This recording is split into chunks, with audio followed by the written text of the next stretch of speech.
사무엘의 죽음. 사무엘이 죽었다. 그러자 온 이스라엘이 모여들어 그의 죽음을 애도하며 라마에 있는 그의 집에 그를 묻었다. 그 뒤 다윗은 파란 광야로 내려갔다. 다윗과 아비가일. 마온이라는 곳에 어떤 사람이 있었다. 그는 카르멜의 목장을 가지고 있었는데 양이 3,000마리, 염소가 1,000마리나 되는 큰 부자였다. 마침 그는 카르멜에서 양털을 깎고 있었다. 그 사람의 이름은 나발이고 아내의 이름은 아비가일이었다. 그 여인은 슬기롭고 용모도 아름다웠으나 남편은 거칠고 행실이 약하였다. 그 남자는 칼렙 족이었다. 다윗은 나발이 양털을 깎고 있다는 말을 광야에서 듣고 젊은이 10명을 보내면서 그들에게 이렇게 일렀다.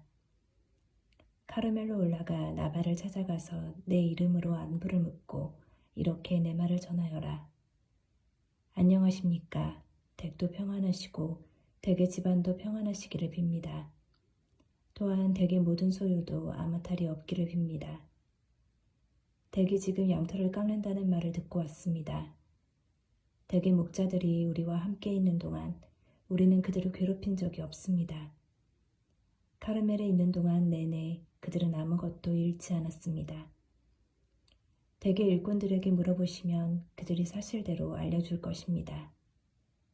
그리고 이 좋은 날 우리가 찾아왔으니 이 젊은이들을 너그럽게 부어주시어 부디 댁의 종들과 댁의 아들 다윗에게 무엇이든지 손에 닿는 대로 집어서 보내주십시오.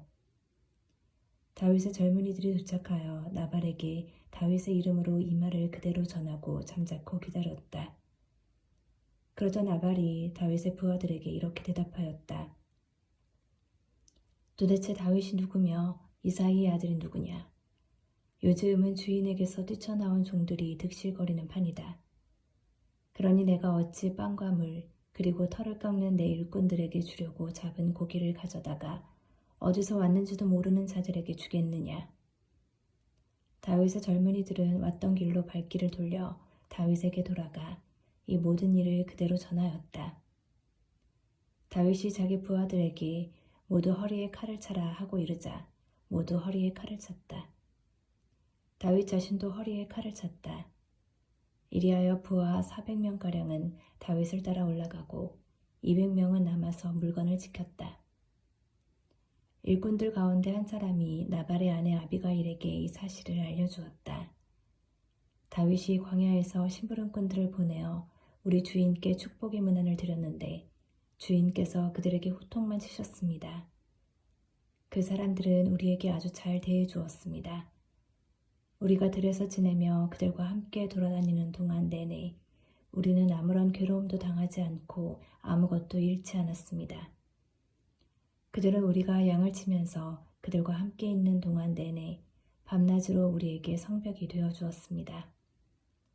주인님과 주인님 집안에 돌이킬 수 없는 화가 닥치고 있으니 마님께서는 어떤 조치를 취하셔야 할지 헤아려 보시기 바랍니다.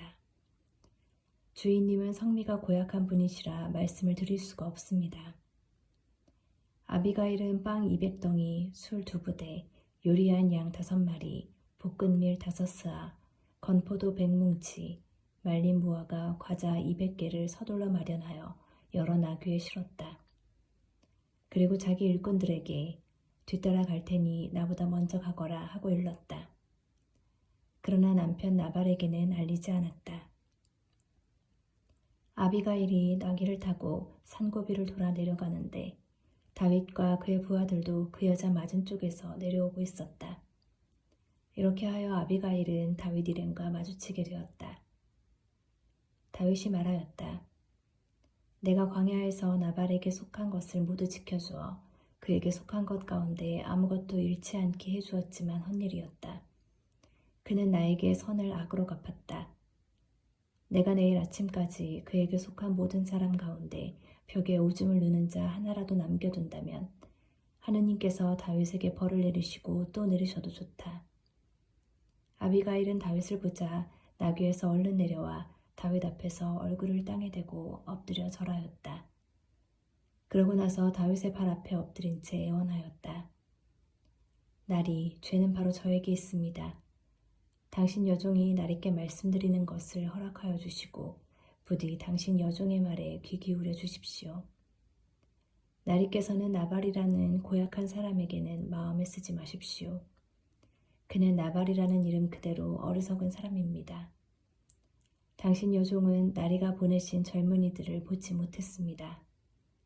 나리, 살아계신 주님과 나리의 목숨을 두고 맹세합니다만 주님께서는 나리께서 사람의 피를 흘리시고 손수 복수하시는 일을 막아주셨습니다.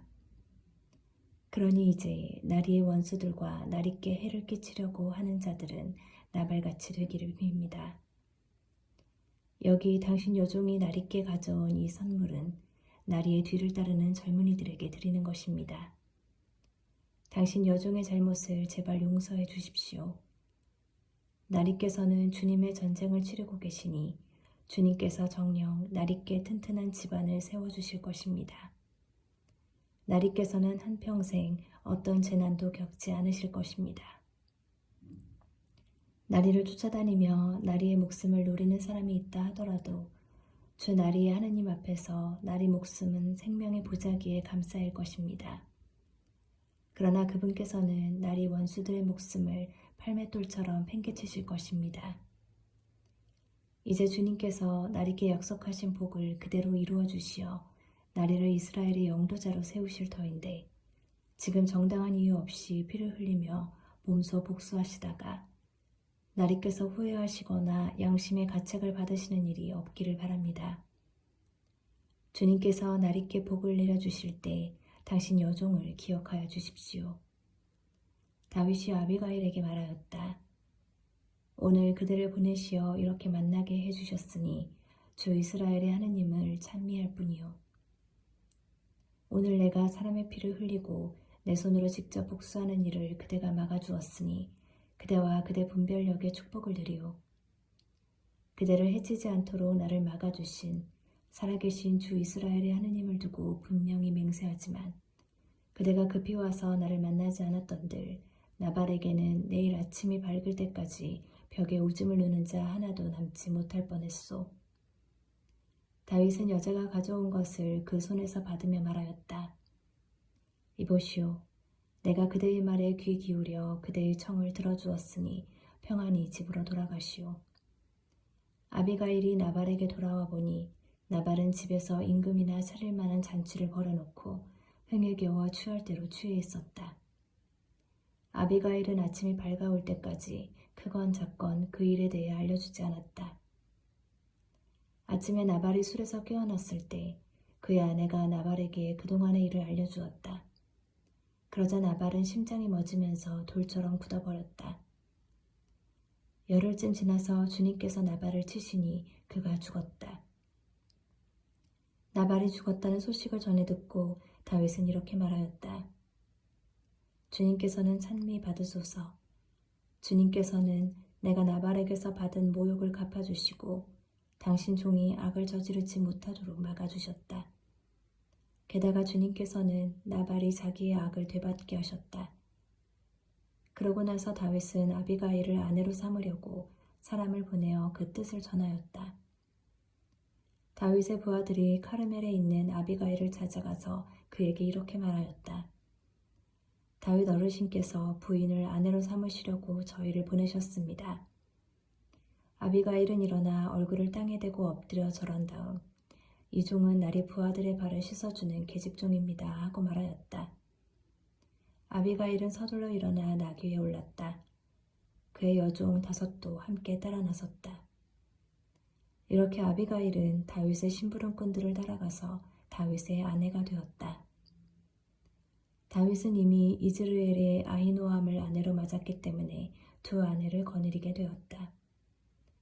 사울은 다윗의 아내인 자기 딸 미칼을 갈림 출신 라이스의 아들 팔티에게 주었다.